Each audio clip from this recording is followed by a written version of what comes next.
Сайн байцгаана уу эрхэм хүндэт үзэгчтэй. Өнөөдөр Narumi Makeup Studio-гийн үүсгэн байгуулагч нар мандах маань зочноор ирээд байна. Маань нэвтрүүлгийн ерөнхий ивент тэтгэгчээр Santo Smart Apartments ажиллаж байна.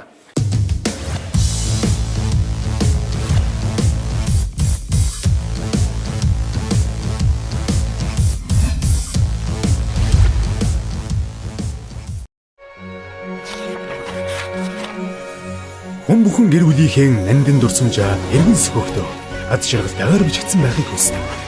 Хүүхэд багчууд бүрд хүртээмжтэй цэцэрлэг. Спортлог, идэвхтэй орчинд оршин суугчид эрүүл сэтгэл хангалуун амьдарч гэр бүлийн тав тух аз жаргал нандин дурсамжаар хүрэх сайхан амьдралаа та манай хотонд бий болгоорой. Энд таны баялаг амьдралын түүх зузаанаас зузаан нандин хэмээх жаргалтай дурсамжаар хөврөх болно. Ухаалаг амьдралын хэв маяг. Santo Smart Apartment. Шуудахыг явчих. Бизнесээ танилцуулаач. Өнөөдөр үйл ажиллагаа яг ямар хуу төвшөнд явж байна вэ? Эхлээд хэдэн жил болж байгаа вэ?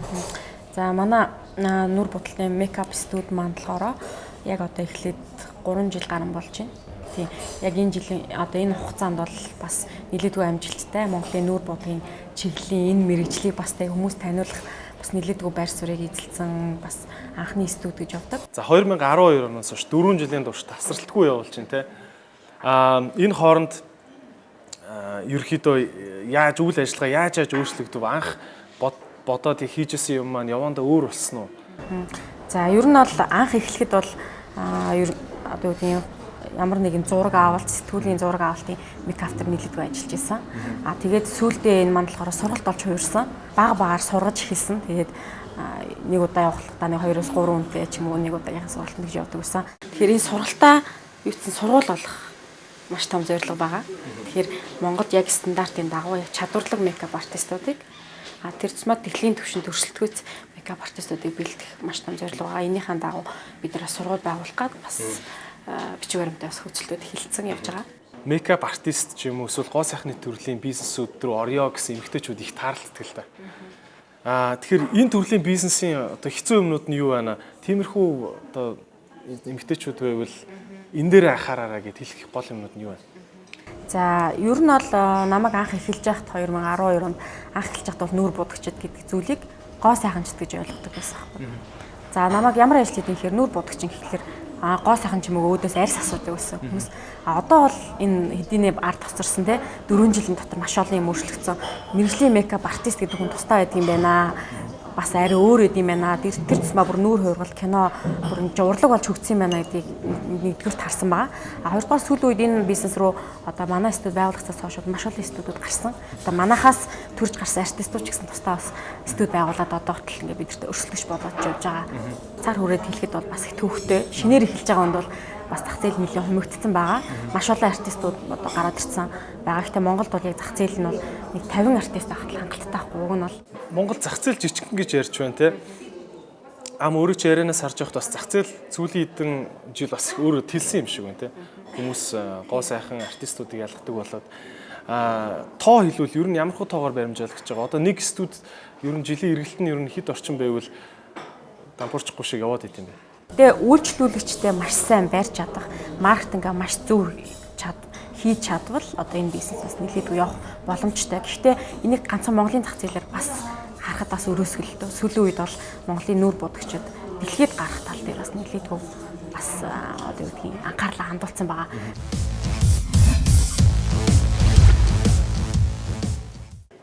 Танаа зүгээс таны студиэс дэлхийд дээр ямар нэгэн прожект дээр ороод ажиллах боломжууд харагдаж байгаа юу? Ер нь бол сая бид нар зөвхөн нэг тэмцээн уралдаан гэх юм уу те. Одоо нүүр будагчдын дэлхийд ерөнхийдөө өөрсдөө ер нь хэдгээр байранд явж байна гэдэг зүйлүүдийг харуулдаг дэлхийн одоо тэмцээн сая Солонгост болсон.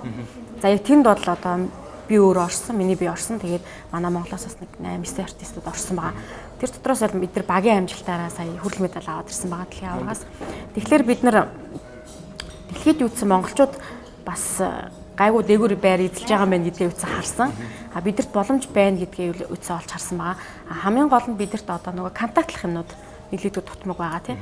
Тэгэхээр контактлах зүйлүүдийг бол хийж болох байх. гэрээ контрактууд байгуулах. Тийм гэрээ контрактууд байгуулах. Дээрээс нь одоо Америкт бол байнгын Face Off гэдэг одоо мундаг нүр хөрөлтийн шоу болдог. IMS гэдэг одоо бас мундаг дэлхийн одоо мейкап артистуудын шилдэг цуглардаг тэр шоунууд болдог жишээ. Тэрнтэй жишээ нь холбогдох гээл маш олон ажлууд байна л да. За үнэн хэрэглэгч гэж өөрөө дурслаа тий. Танах ерөнхийдөө нийт орлогынхаа хэдэн хувийг үнэн хэрэглэгчдээс баримжаагаар үнэн хэрэглэгчдээс бол ерөнхийдөө нэг 40-50% юм уу? Яг 50% нь шинэ хүмүүс рүү ерөнхийдөө хийдэг. Танай бизнес моделийн талаар их сонирхмоор байна л да. За ерөөхдөө ингээд ямар ч хэлсэн будаг тойл тий ингээд өрөө мөрөнд байхад ерөөхдөө болдго юм шиг надад төсөөлж байна л да. Тэгэд нэг бизнес артист байх хэрэгтэй юм шиг. Үүнээс гадна ерөөхдөө бас бизнес моделийн онцлог юмнууд бас танад байгаа бах тий.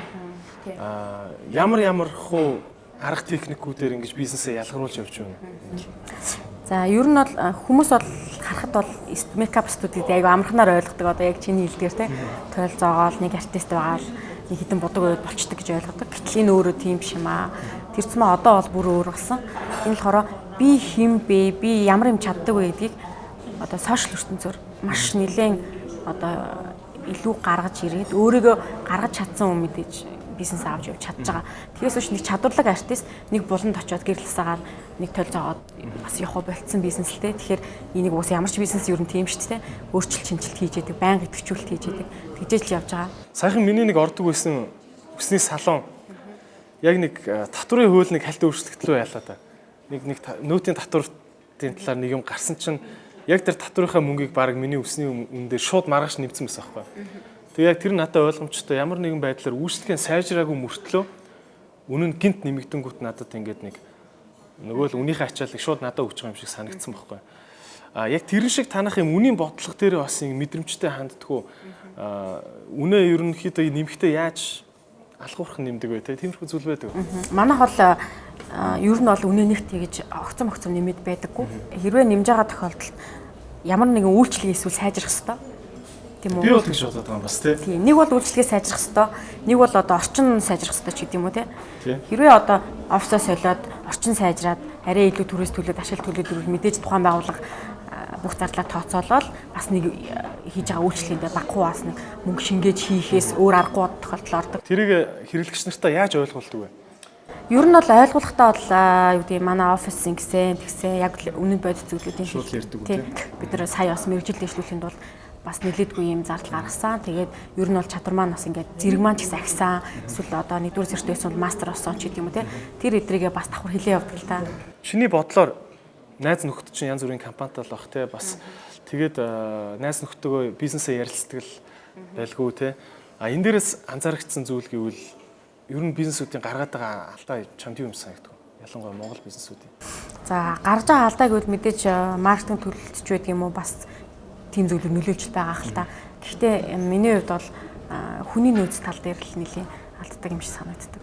Тийм манай компанийн хувьд ч гэсэн ер нь бол тийм проблемууд нэлээд үүсдэг.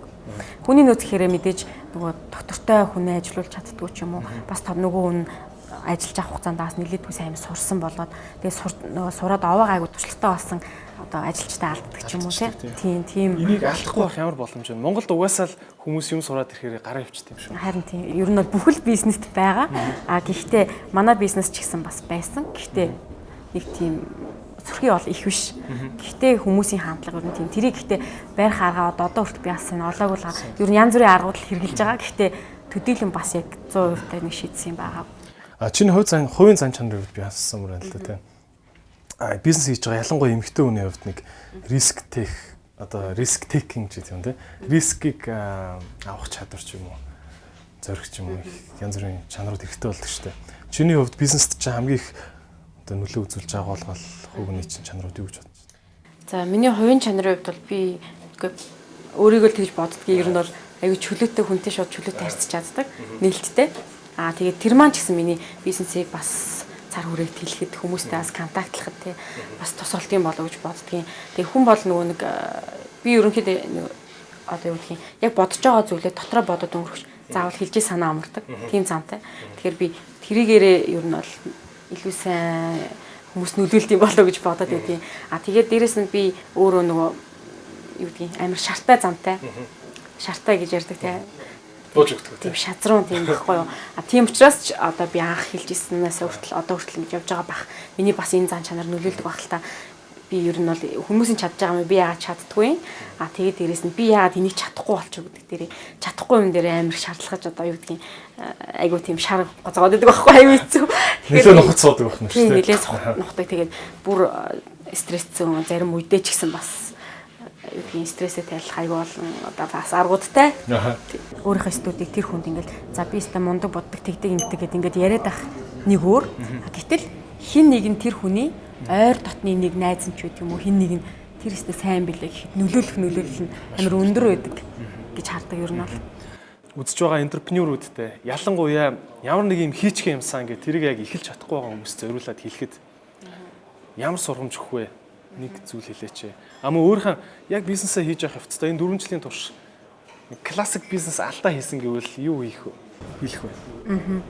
За яг бизнесээ дөнгөж эхлэж байгаа энтерпренеуртай хэлэхэд бол ер нь бол миний хувьд ч гэсэн яг тэгж эхэлж байсан. Би маш их том зорилго байсан.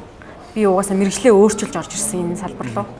Тэгээд надад юу байсан гэхээр би энэ мэргэжлээ үнэхээр дуртай байсан. Тийм учраас би мэргэжлээ өөрчилсөн. Тэгээд надад бол нөгөө дотор юу байсан бэ гэхээр хамгийн мундаг дэлхийд одоо тий нүүр будагчдыг одоо юу гэдгийг Монгол мейкап артистуудыг дэлхийд одоо өрсөлдөх хэмжээний тим мейкап артистуудыг бэлдэх дээрээс нь би тим артист болох чин хүсэл байсан учраас би маш багаас эхэлж исэн. Маш багаас эхэлж исэн боловч миний зорилго маш том байсан. Тэгээд би эхэлж байхдаа бол дотор бол ингээд хүнд чинь нэг юм бодохоор за би энийг бол ер нь бол чадандаа гэсэн нэг юм сэтгэл багтдаг юм гэж байдаг шүү дээ. Хэрвээ таны сэтгэл багтжил байвал тэрийг яаж жагаад эхлүүлэх хэрэгтэй. Мөнгөөс нь ч гэсэн эхлүүлэх хэрэгтэй. Бизнес болгон бүх бизнес ч гэдэг юм уу асар их хэдэн тэрбум хэдэн 100 саяар бүтдэг эд биш миний бизнес ч гэсэн тийм хөнгөөр бүтэж байгаагүй бараг л мөнгөгүй шахах хэлж ирсэн миний бизнес. Тэгэхээр мөнгөгүй ч гэсэн эхлэх хэрэгтэй гэж хэлмээр байна. Энтерпренеур та бүхэнд зориулсан гарааны бизнес нэвтрүүлгийн энэ дугаарт Нарамын мейкап студийн үүсгэн байгуулагч Нар Мандах оролцлоо. Маш сонирхолтой яриа болсон баха гэж найдаж байна. Ерөнхий ивент тэтгэгч Santo Smart Apartments. Та манай нэвтрүүлгийг үзснээр таач бас өөрийн бизнесийн гараагаа зориглон эхлэн гэж бид найдаж байна.